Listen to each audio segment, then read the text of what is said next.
ওম শান্তি। Good morning. আজ শুভ দীপাবলি। শুভ দীপাবলির শুভেচ্ছা সকল ভাই বোনদের প্রতি রইল।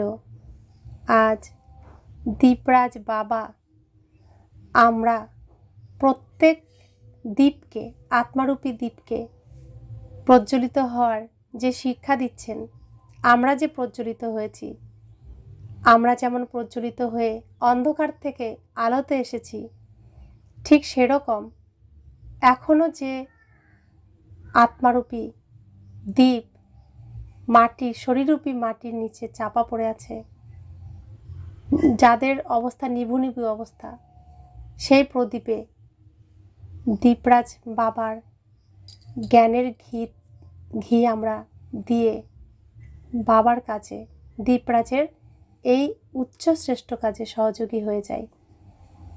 প্রত্যেক আত্মাকে যারা প্রজ্বলিত হয়েছেন তাদের আলো দিয়ে, তাদের কিরণ দিয়ে অন্যান্য দ্বীপগুলোকেও আমরা প্রজ্বলিত করব।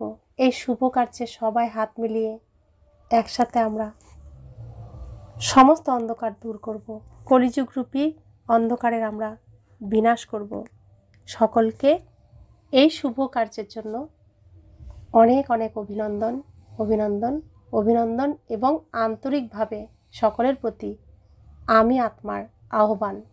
সকলের প্রতি রইল শুভেচ্ছা, আন্তরিক ভালোবাসা আর অভিনন্দন।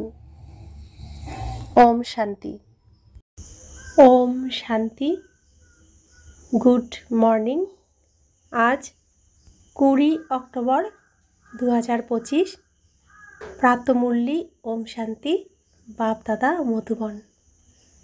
বাপদাদা বলছেন, মিঠে মিঠে বেচে বাবা এসেছেন তোমাদের অত্যন্ত আগ্রহের সাথে পড়াতে। তোমরাও খুব আগ্রহী হয়ে পড়ো।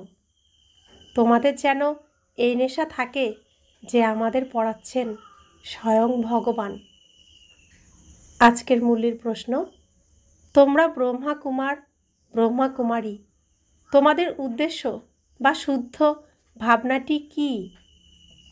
উত্তর, তোমাদের উদ্দেশ্য হল 5000 বছর পূর্বের কল্পের মতো পুনরায় শ্রীমত অনুসারে বিশ্বে সুখ ও শান্তির রাজ্য স্থাপন করা।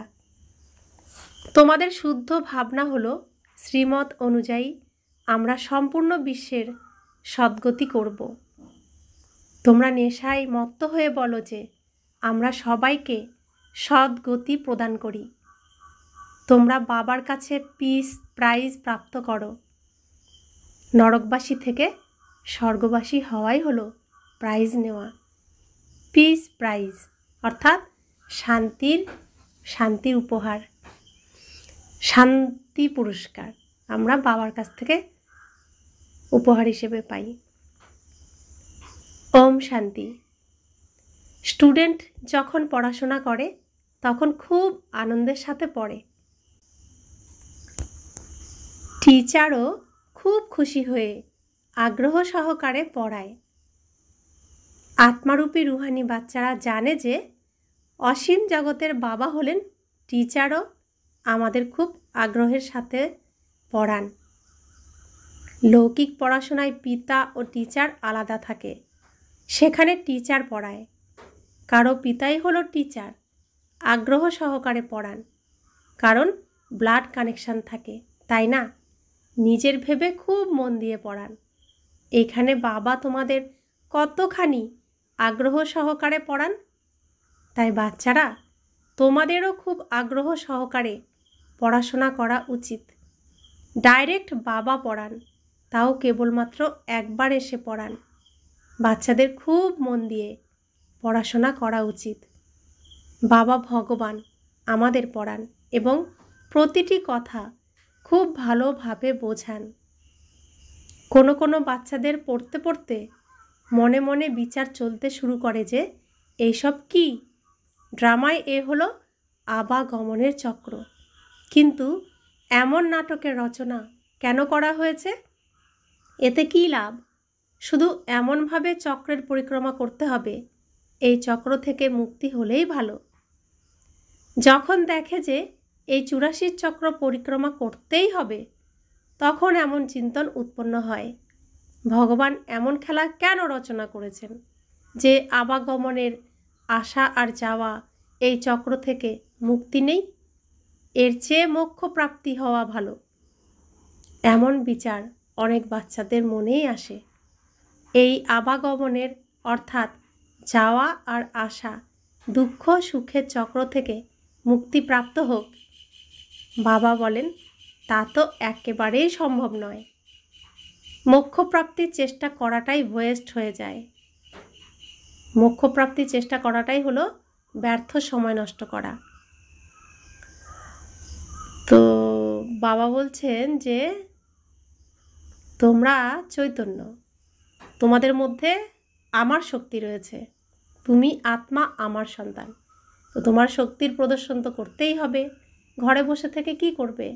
তো যাও, পৃথিবীতে যাও, মর্তে যাও, নিজের বাবার নিজের মান রেখে তুমি ঘুরে এসো, সেখানে তুমি সময় কাটিয়ে এসো। তো নিজের যে গুণ এর প্রদর্শন করে দিয়ে আসো, বাবার মান রক্ষা করে এসো।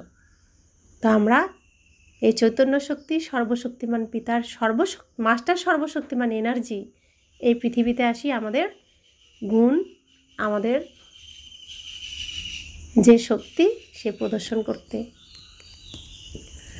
তো আমরা না আসলে তো এখানে কে থাকবে? অসুররা থাকবে না, তো আমাদেরকে আসতেই হবে। বাবা বুঝিয়েছেন, একজন আত্মারও নিজের পাঠ থেকে মুক্তি নেই। আত্মার মধ্যে অবিনাশী পাঠ ভরা আছে। আত্মা হলই অনাদি, অবিনাশী। সবাই অ্যাকুরেট অ্যাক্টার্স, কেউ কম বা বেশি হতে পারে না। বাচ্চারা, তোমাদের সম্পূর্ণ নলেজ আছে, কারো মোক্ষ প্রাপ্ত হয় না। সব ধর্মের মানুষদের নম্বর অনুযায়ী আসতেই হবে। বাবা বোঝান, এই হলো পূর্বরচিত অবিনাশী ড্রামা। তোমরাও বলো, বাবা এখন আমরা জেনেছি কিভাবে আমরা 84 চক্র ভ্রমণ করি। এই কথাও বুঝেছ, সর্বপ্রথমে যারা আসবে তারাই 84 জন্মগ্রহণ করে, যারা পরে আসবে তাদের কম জন্ম হবে। এখানে তো পুরুষার্থ করতে হবে। পুরানো দুনিয়াকে নতুন দুনিয়ায় অবশ্যই পরিণত হতে হবে। বাবা প্রতিটি কথা বারবার করে বোঝান, কারণ নতুন বাচ্চারা আসতেই থাকে, তাদেরকে পুরানো পড়া কে পড়াবে? তাই বাবা নতুনদের দেখে পুরানো পয়েন্টস রিপিট করেন। তোমাদের বুদ্ধিতে সম্পূর্ণ নলেজ আছে, তোমরা জানো আমরা কিভাবে শুরু থেকে পার্ট প্লে করে এসেছি। তোমরা যথার্থভাবে জেনেছ কিভাবে নম্বর অনুসারে আসে, কতবার জন্ম হয়। এই সময় বাবা এসে জ্ঞানের কথা শোনান।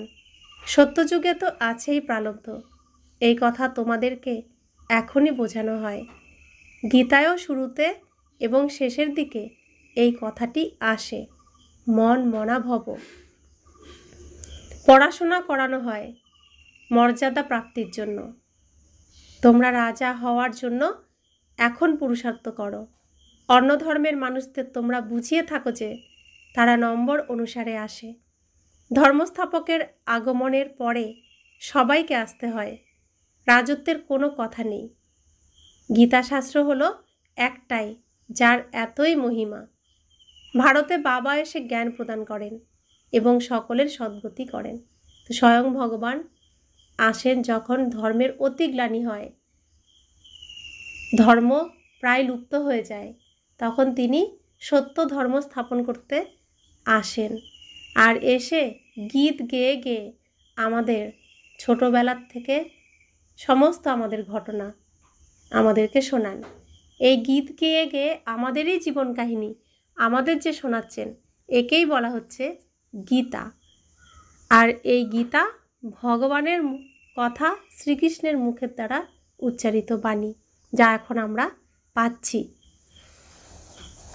তো বাবা বলছেন, বাবা জ্ঞান প্রদান করেন। বাবা পরমধাম থেকে আসেন, এসে জ্ঞান প্রদান করেন এবং সকলের সদ্গতি করেন। তিনি আসেন ভারতে। ধর্মস্থাপক যারা আসে তাদের মৃত্যুর পরে বিশাল তীর্থস্থল বানানো হয়। বাস্তবে সর্বজনের তীর্থস্থান হলো এই ভারত, যেখানে অসীম জগতের বাবা আসেন। বাবা ভারতে এসেই সকলের সদ্গতি করেন। বাবা বলেন, আমাকে তোমরা লিবারেটর গাইড বলো, তাই না? আমি তোমাদের এই পুরানো দুনিয়া, দুঃখের দুনিয়া থেকে উদ্ধার করে শান্তিধাম, সুখধামে নিয়ে যাই। বাচ্চারা জানে বাবা আমাদের শান্তিধাম, সুখধামে নিয়ে যাবেন। বাকিরা সবাই শান্তিধাম যাবে। দুঃখ থেকে বাবা এসে উদ্ধার করেন। তো শান্তিধামে যাবে কারা আর সুখধামে যাবে কারা? শান্তিধামে সবাই যাবে। সুখধামে যারা ভগবানের কাছে পড়াশোনা করছেন, ঈশ্বরীয় বিশ্ববিদ্যালয়ে পড়াশোনা করছেন আর পড়াশোনার দ্বারা নিজের জীবনকে পরিবর্তন করছেন, এখানেই দেবী দেবতার রূপে অভিনয় করে দেখাচ্ছেন। এই রিহার্সালেই পারফেক্ট, একদম অ্যাকুরেট 100% দেবী দেবতার অ্যাক্টিং করে দেখাচ্ছেন। তারাই যাবেন সুখধামে আর বাকিরা যাবে শান্তিধামে। তো বাবা বলছেন, দুঃখ থেকে বাবা এসে উদ্ধার করেন। তার তো জনম মরণ নেই। বাবা এসেছেন, তারপরে চলে যাবেন। তার উদ্দেশ্যে তো বলা হবে না যে মারা গেছেন। যেমন শিবানন্দের জন্য বলা হবে শরীর ত্যাগ করেছেন, তারপরে ক্রিয়াকর্ম করা হয়। এই বাবা চলে গেলে ক্রিয়াকর্ম, সেরিমনি ইত্যাদি কিছুই করতে হয় না। তার আগমনের কথাও জানা যায় না। তার আগমনের কথাও কেউ জানতে পারে না। তিনি এসে তিনি তার নিজের পরিচয় দেন। তিনি যে এসেছেন তাও কেউ জানতে পারে না। তিনি পরিচয় দেওয়ার পরে আমরা জানতে পারি তিনি এসেছেন। তবুও তা কোটির মধ্যে কতিপয় কেউই জানতে পারেন। তো বাবা বলছেন, তিনি যে আসেন কেউ জানতে পারে না। ক্রিয়াকর্ম ইত্যাদির তো কথাই নেই। অন্য সব মানুষের ক্রিয়াকর্ম করা হয়, বাবার ক্রিয়াকর্ম হয় না। তার যে কোনো শরীর নেই। আমাদের বাবা এমন নিঃস্বার্থ দানী, যিনি নিজের জন্য কিছু রাখেন না, সব দিয়ে দেন বাচ্চাদেরকে। আর যারা নাগা সন্ন্যাসী তারা শিব বাবার সাধনা করে, তো বাবার মতো তারা নিজেদেরকেও বস্ত্র ছাড়া রাখে, কিছু রাখে না। তো যেমন বাবার বস্ত্র নেই, তো তারা ভাবে তাদেরও বস্ত্রের প্রয়োজন নেই। কিন্তু শরীর যে বস্ত্র তারা তা বোঝেই না। যদি বুঝতো তাহলে শরীরকে আবার কভার লাগিয়ে দিত, যেমন গাড়িতে লাগানো হয় কভার, সেরকম। তো বাবা বলছেন, সত্যযুগে এই জ্ঞান ভক্তির কথা থাকে না, এসব এখনই চলে। অন্যরা সবাই ভক্তি করাই শেখায়। অন্য সবাই যারা গুরু আছেন তারা বা অন্য যে কোনো কেউ ভক্তি করাই শেখায়। অর্ধকল্প হলো ভক্তি, তারপরে অর্ধকল্পের পরে বাবা এসে জ্ঞানের অবিনাশী স্বর্গের উত্তরাধিকার প্রদান করেন।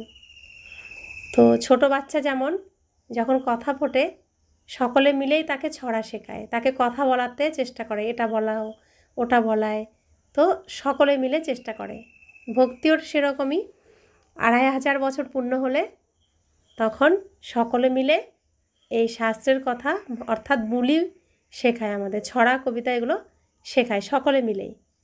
কিন্তু লৌকিকেও যখন পড়াশোনা করার সময় তখন সবাই মিলে পড়াশোনা কেউই শেখায় না, পিতামাতাই পড়াশোনা শেখানোর দায়িত্ব নেয়। তো আমাদের এই সৃষ্টির চক্রেও যখন আমাদের 5000 বছর পূর্ণ হয় তখন আমাদের মাতা পিতা আসেন পড়াশোনা করানোর জন্য। তখন আর সবাই দায়িত্ব নিচ্ছেন না পড়াশোনা করানোর, শুধুমাত্র বাবা, আমার মাতা পিতা এসে দায়িত্ব নিচ্ছেন।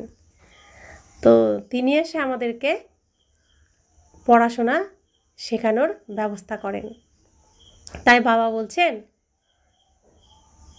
এইসব এখনই চলে, চলে কি এখানে সব কিছু এখনই চলে।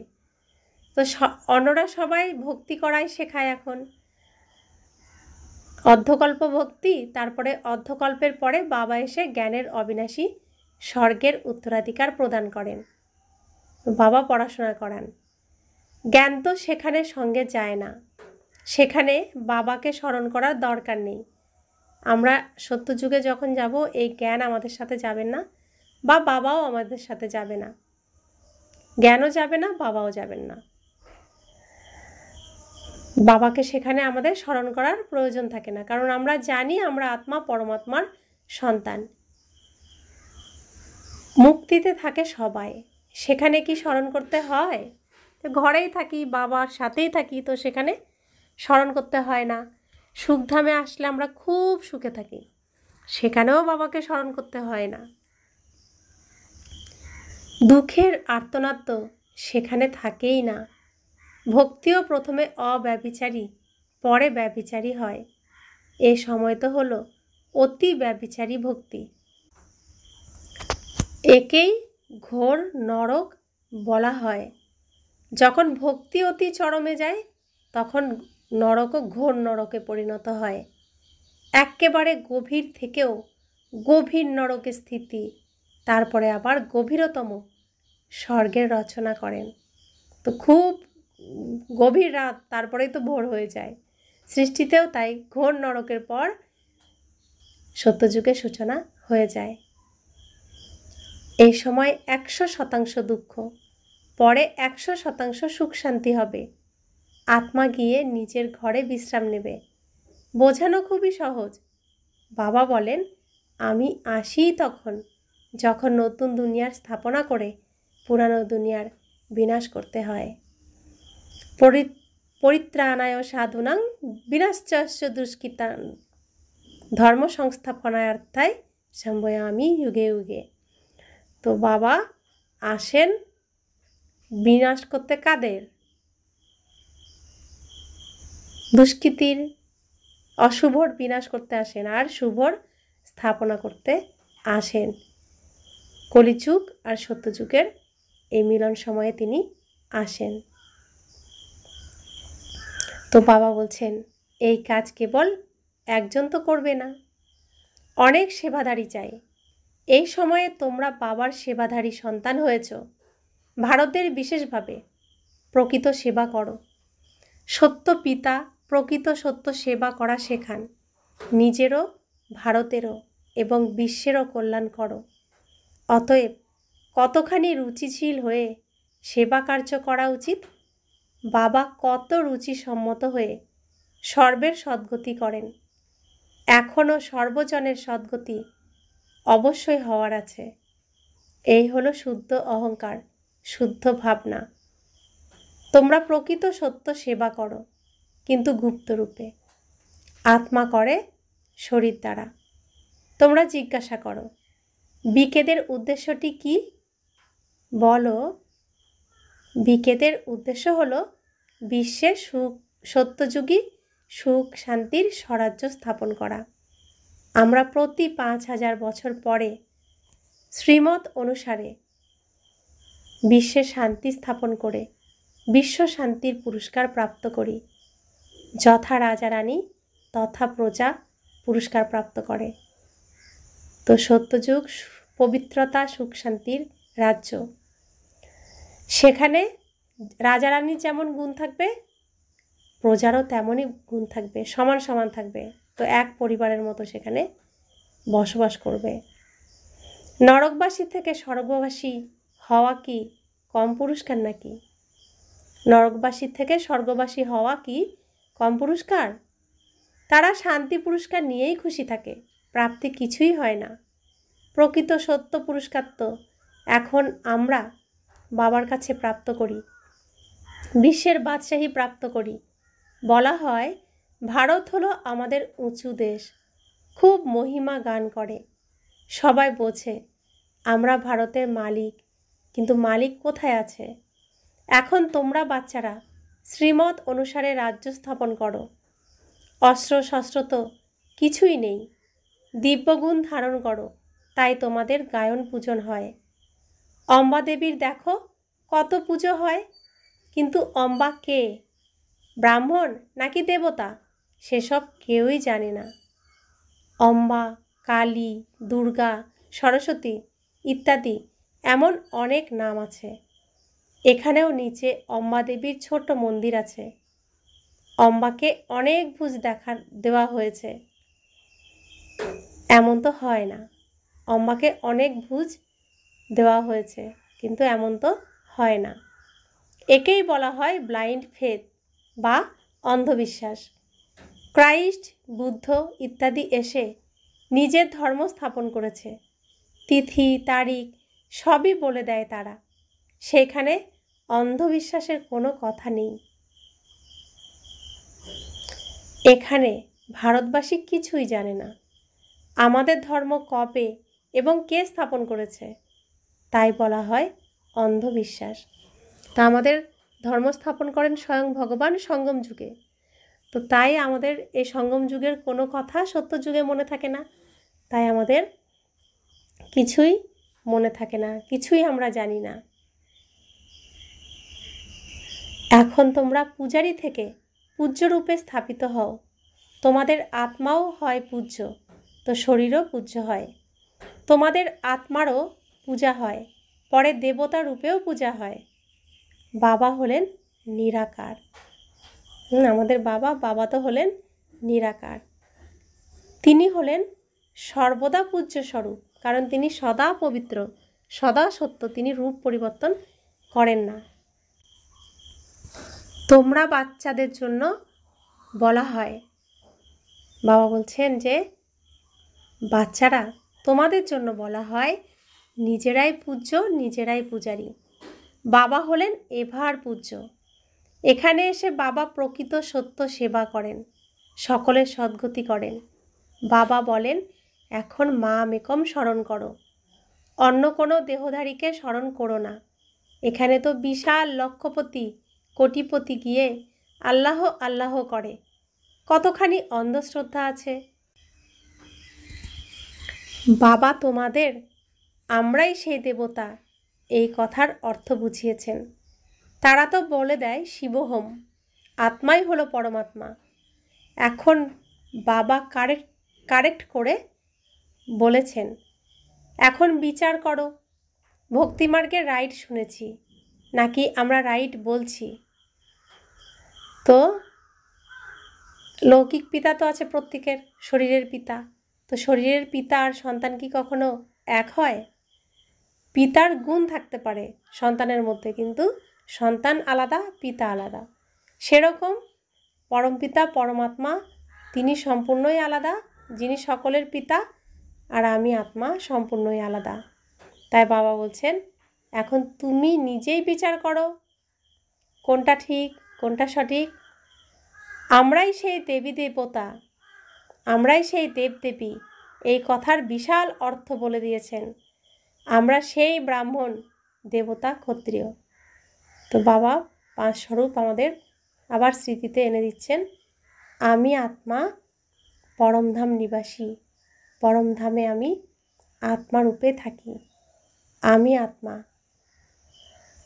পৃথিবীর স্টেজে প্রথম সিনে দেবতা রূপে আসি, তারপর অনেক অভিনয় করার পরে অন্তিমে সঙ্গম যুগে আমরা ব্রাহ্মণ রূপে আসি, ব্রাহ্মণ থেকে ফরিস্তা, তারপরে হই আত্মারূপে ঘরে ফিরি।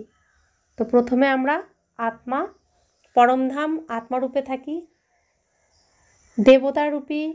দেবতা শরীররূপী ড্রেস পরে আমরা স্টেজে আসি, তারপর ক্ষত্রিয়রূপী ড্রেস পরি, বৈশ্যরূপী ড্রেস পরি, শূদ্ররূপী ড্রেস পরি।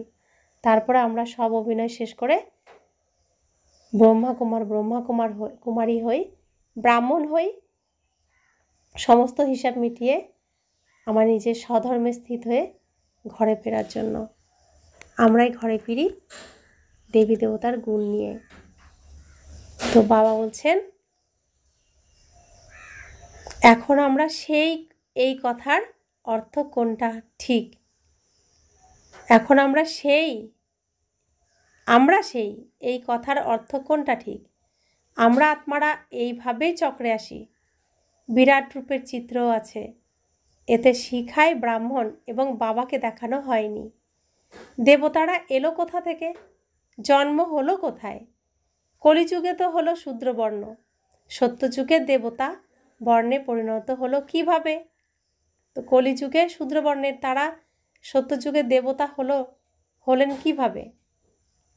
কিছুই বুঝতে পারে না। ভক্তিমার্গে মানুষ কেমনভাবে আটকে থাকে। কেউ গুরু গ্রন্থ পড়ে ভাবল মন্দির বানিয়ে বসে গ্রন্থ পড়ে শোনাবো। অনেক মানুষ এসে ফলোয়ার্স হয়ে যায়, লাভ তো কিছুই হয় না। অনেক দোকান খুলে গেছে, এখন এইসব দোকান বন্ধ হয়ে যাবে। এই দোকানদারি সবই হলো ভক্তিমার্গের, এর দ্বারা অনেক ধন উপার্জন করে।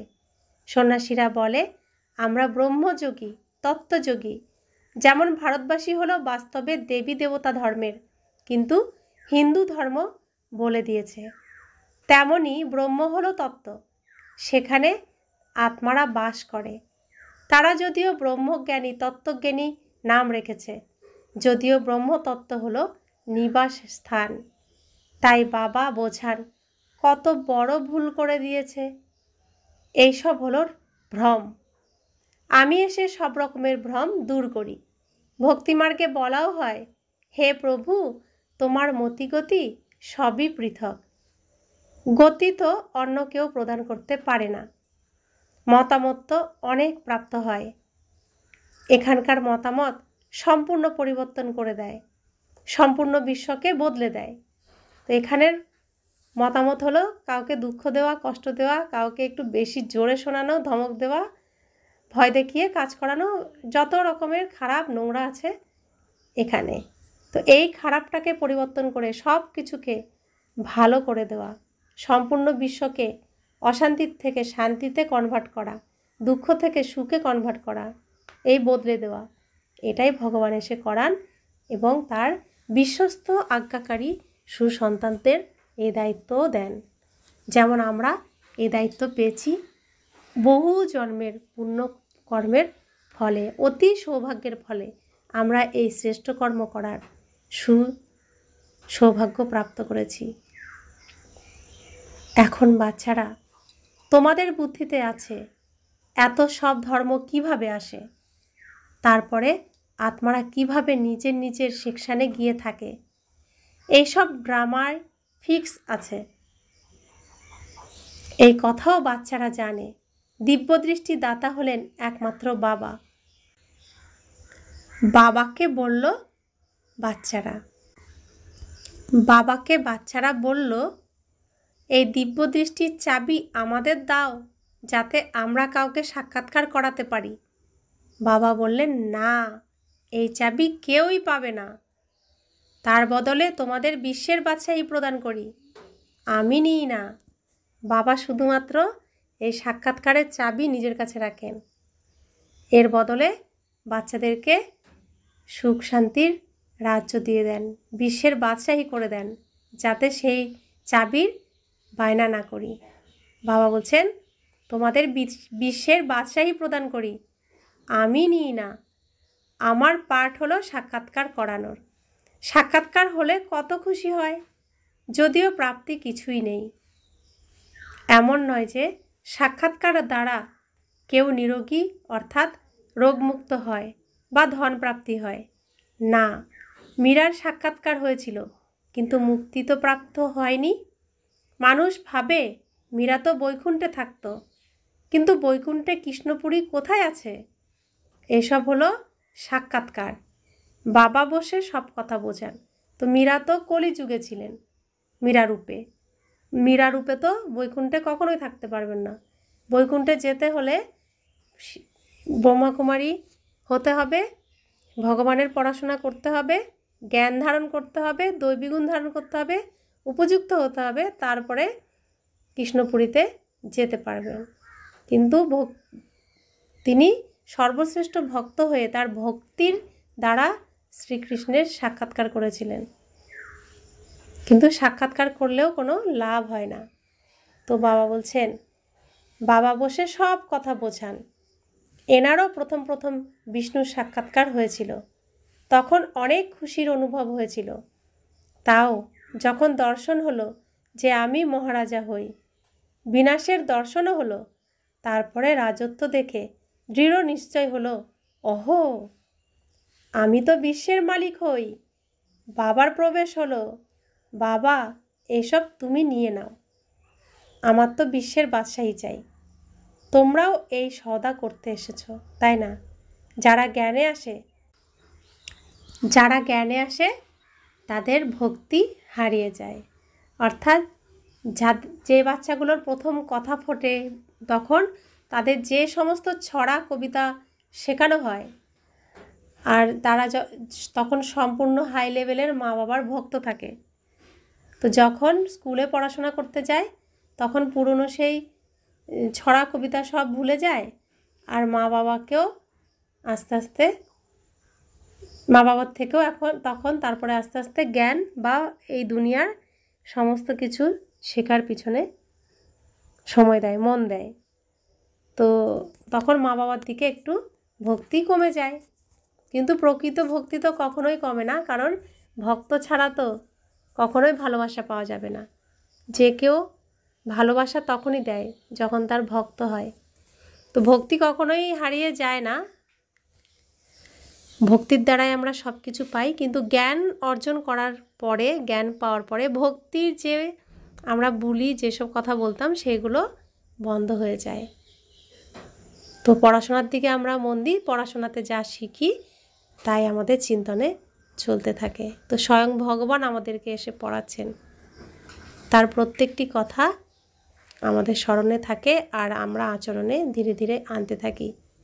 তাই শেখানো বুলি, ছড়া, কবিতা, অর্থাৎ ভক্তিতে যা যা করতাম সব কিছু আমরা আস্তে আস্তে ছেড়ে দিই, অর্থাৎ পরিবর্তন হয়ে যায়। ছেড়ে দিই না, পরিবর্তন হয়ে যায়।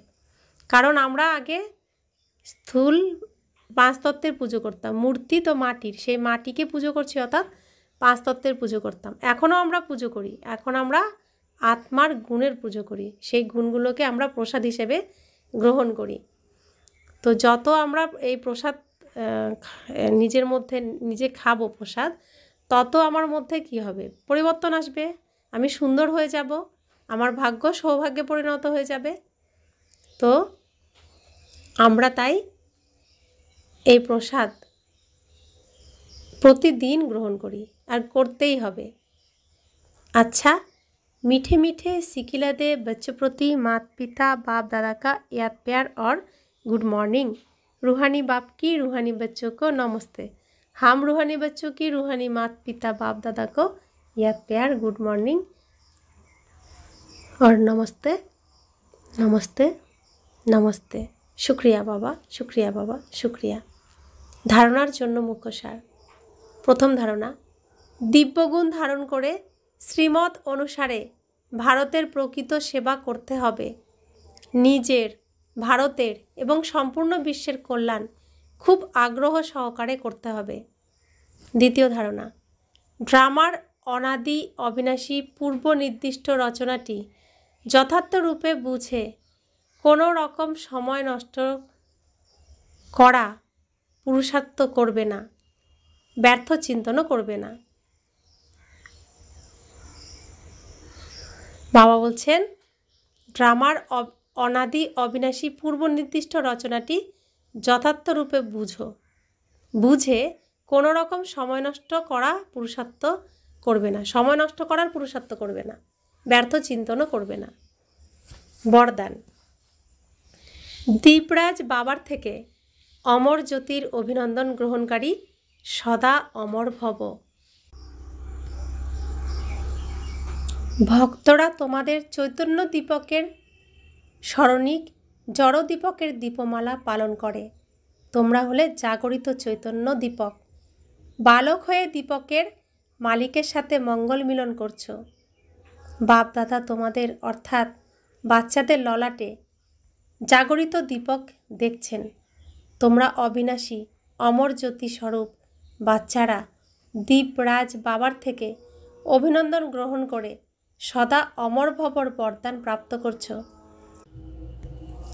এই দীপরাজ বাবা আর দীপরানীদের মিলনেরই স্মরণিক হলো দীপাবলি। বাবা হলেন জ্ঞান সূর্য। আমার জ্ঞান সূর্য বাবার কাছ থেকে আমি আত্মা প্রদীপ প্রজ্বলিত হয়েছি। বাবা এসে আমি আত্মাকে প্রজ্বলিত করেছেন এবং আমার আত্মা ভাইদেরকেও প্রজ্বলিত করছেন। তো এক দীপরাজ আমরা আত্মাদেরকে প্রজ্বলিত করে যাচ্ছেন। এরই আজকে আমরা দীপাবলি হিসেবে পালন করব। এই গভীর অন্ধকারের থেকে মুক্ত করতেই তো আমাদের বাবা দীপরাজ এসেছেন আর দীপ জ্বালিয়ে সমস্ত অন্ধকারকে দূর করেছেন। স্লোগান, তোমরা আর বাবা এমন কম্বাইন্ড থাকো যে তৃতীয় কেউ যেন আলাদা করতে না পারে। অব্যক্ত ইশারা, স্বয়ং আর সকলের প্রতি মনসা দ্বারা যোগের শক্তিগুলির প্রয়োগ করো। বর্তমান সময় অনুসারে সকল আত্মারা প্রত্যক্ষ ফল অর্থাৎ প্র্যাকটিক্যাল প্রুফ দেখতে চায়। তো তন, মন, কর্ম আর সম্বন্ধ সম্পর্কে সাইলেন্সের শক্তির প্রয়োগ করে দেখো।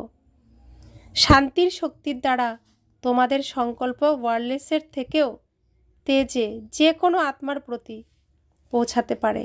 এই শক্তির বিশেষ যন্ত্র হলো শুভ সংকল্প। এই সংকল্পরূপী যন্ত্রের দ্বারা যেটা চাও সেটা সিদ্ধি স্বরূপে দেখতে পারো। তো এখন বাবা বলছেন যে তোমরা গুণ ভরো আর সেই গুণের প্রয়োগ করো। তোমাদের এই যে আলো, এই আলো দেখেই অন্ধকারে যারা আছে, যারা এখন ভয়ে একদম নিজেকে গুটিয়ে রেখেছে, তাদেরকে মুক্ত করো। তোমার প্রকাশ দিয়ে তাদের সমস্ত অন্ধকার দূর করো। নিজেকে সম্পূর্ণ আলোকিত করো। সম্পূর্ণ রূপে কোথাও যেন একটুও অন্ধকার না থাকে। সম্পূর্ণ প্রজ্বলিত হও আর অন্যকে প্রজ্বলিত করো। আলো দাও, দিশা দাও, রাস্তা দাও। তো নিজেকে এখন নিজের মূল স্বরূপে আমাদের ফিরে আসতেই হবে। জগৎ কল্যাণের জন্য, নিজের কল্যাণের জন্য আমাদের এই যেটুকু সময় আছে সেটুকু সময় আমাদের এই শ্রেষ্ঠ কর্ম করতেই হবে আর শ্রেষ্ঠ স্থানে আমাদের পৌঁছাতেই হবে। বাবার মান আমাদের রাখতেই হবে। আমাকেই করতে হবে। আমি করব না তো কে করবে? আমি বাবার সুসন্তান, আজ্ঞাকারী সন্তান, রাইট হ্যান্ড আমি। তো আমিই করব, আমাকেই করতে হবে। এই দৃঢ় প্রতিজ্ঞা নিজের সাথে নিজে আজকে আমরা এই শুভ দীপাবলির দিনে করি। আর বাবার মান রক্ষাকারী, বিশ্ব কল্যাণী আমি, সর্বশ্রেষ্ঠ মহান পূর্ণ আত্মা, মহান কার্য করে, শ্রেষ্ঠ কার্য করে শ্রেষ্ঠ স্থানে আমি পৌঁছাবো। ওম শান্তি।